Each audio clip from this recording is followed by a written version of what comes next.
Hello WhatsApp guys, কেমন আছো তোমরা সবাই? আজকে আমরা আনবক্স করতে চলেছি পোকো M6 প্রো। তো ভাই কাস্টমার অর্ডার করেছিল অ্যামাজন থেকে, কিন্তু ওটা প্রিপেড করেছিল। তো কাস্টমার ফোন বলছিল আমাকে খুলে দেখো, তারপর আমি ওটিপি দেবো। ভাই এগুলো সব কে ভাই?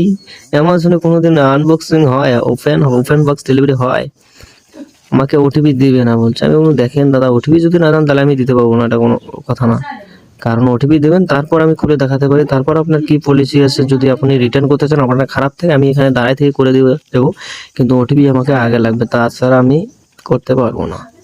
তো দাদাকে অনেকক্ষণ বলার পর তারপর বুঝলো, বুঝে তারপর আচ্ছা ঠিক আছে তাহলে নেওয়া হলো।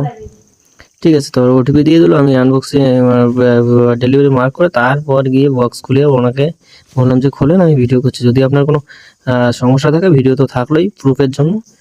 আশা করি আমি থাকবে না এরকম, কারণ অ্যামাজনে এরকম টেম্পার বক্সে মাল আসলে অনেকটা ভালোই থাকে।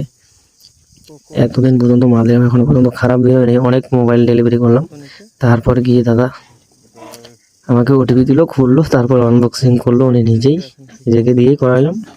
তারপর মোবাইলটা দিয়ে দিলাম, বাস দিয়ে ফট করে চলে আসলাম। ভাই আমাকে, ভাই এরা এত দেরি করায় আমাকে, জাস্ট 15 মিনিট দেরি করিয়েছে ভাই। একটা পার্সেল দিতে তো 15 মিনিট থাকে ভাই। আমাদের কোথায় কোথায় যেতে হয়, কত পার্সেল থাকে, এরকম করলে হয়? এরা জানেই না কি পলিসি আছে অ্যামাজনে, হুট করে অর্ডার করে দেয়, বাস হয়ে গেল। এইভাবে তো হয় না, বলো তোমরাই। তো আশা করি গাইস তোমাদের ভিডিওটা সবার ভালো লাগবে। আমরা ভালো লাগলে লাইক শেয়ার কমেন্ট করে বলো। আর গাইস এত কষ্ট করে ডেলিভারি করার পর তোমাদের জন্য ভিডিও নিয়ে এসেছি গাইস, কাস্টমার এরকম করে দেরি করায়, আবার ভিডিও করার জন্য দেরি। তাও তোমরা কিন্তু সেভাবে আমাকে সাপোর্ট করছো না, একটু সাপোর্ট করো। না করলে কিভাবে হবে গাইস? তাহলে তো নেক্সট টাইম ভিডিও দিতে পারবো না এভাবে, কেমন করে হবে বলেন?